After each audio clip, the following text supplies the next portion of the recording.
What keeps New Zealand's most remote airstrips alive? A single Hamilton manufacturer has built 700 aircraft across 7 decades to answer that. And the story behind every NZAero model ever made begins with a problem no one else would solve. On New Zealand farms, the Fletcher FU-24 became as familiar as a tractor. Designed for a job that left little room for glamour, it was built to spread fertilizer over steep hills and rough paddocks where trucks could not reach. Early versions arrived in the mid-1950s, shaped by the hands of engineers and the demands of working pilots. The aircraft's low-wing design and sturdy fixed gear let it handle bumpy grass strips, while a hopper set just ahead of the pilot could carry over a ton of fertilizer. Farmers and contractors came to rely on its ability to take off short, fly slow, and land where no other plane dared.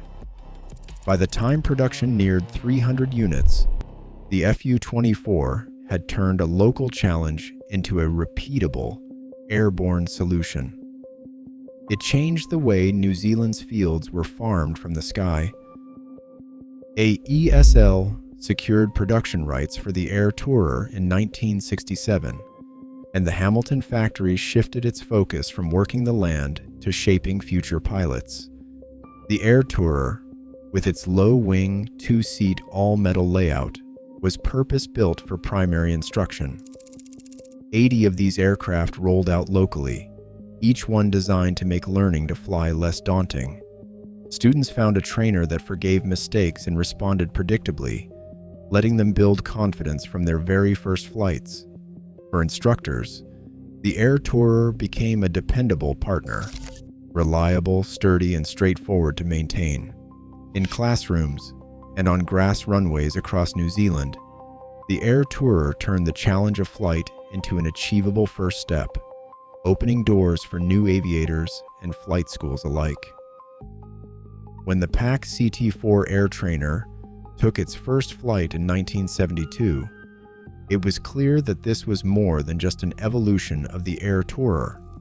The airframe had been reworked from the inside out.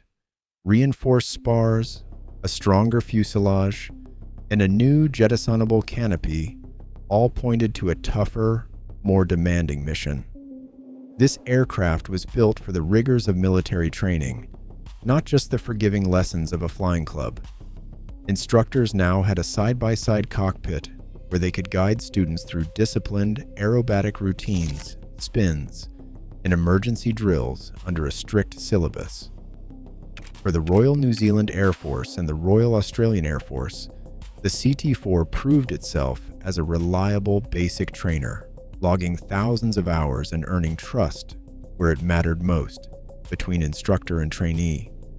With over 150 built, the CT-4 stands as proof that an aircraft can shape pilots and that a New Zealand manufacturer could meet the standards of military flight schools.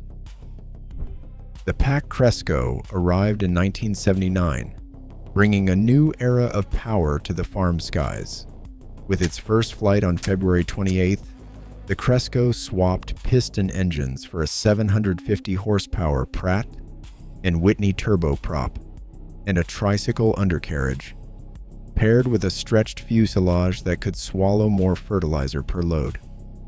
This was not a tweak, but a transformation. Operators could now finish a day's work in fewer flights, covering more ground before weather or daylight closed in. The Cresco's payload jumped to over 4,000 pounds, nearly doubling what the FU-24 could carry.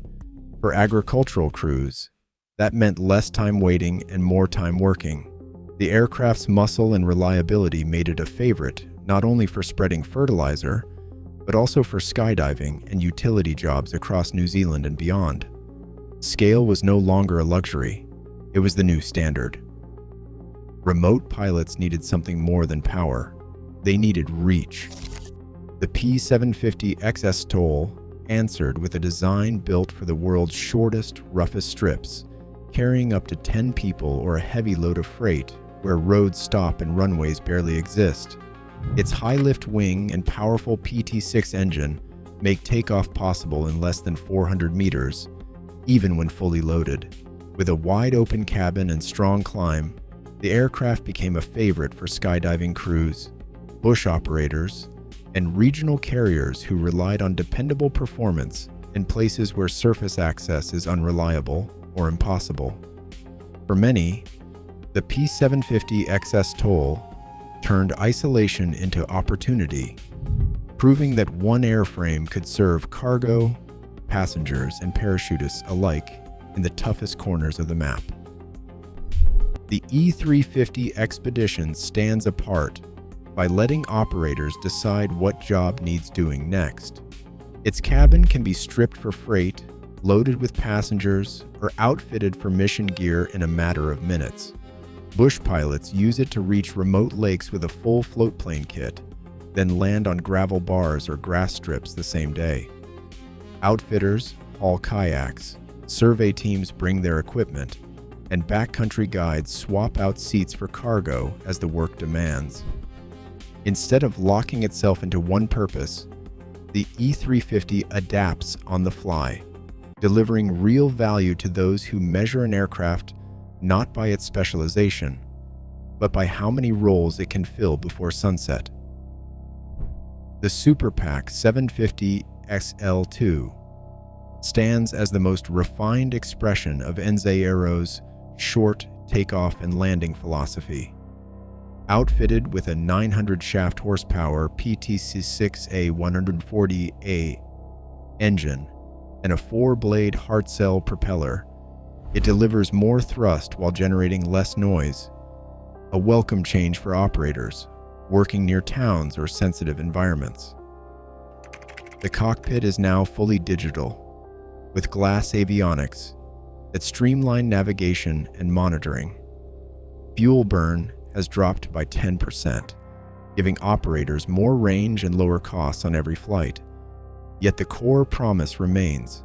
This is still a true workhorse for short field cargo, skydiving, and bush flying, shaped by decades of lessons from the field. In the SuperPac, all the incremental changes, big and small, come together in a design that feels deliberate, mature, and ready for whatever the next job demands. Across New Zealand, over 700 NZAero aircraft still shape how people work, train, and connect in places roads can't reach. The real question: who will answer tomorrow's call for purpose-built flight?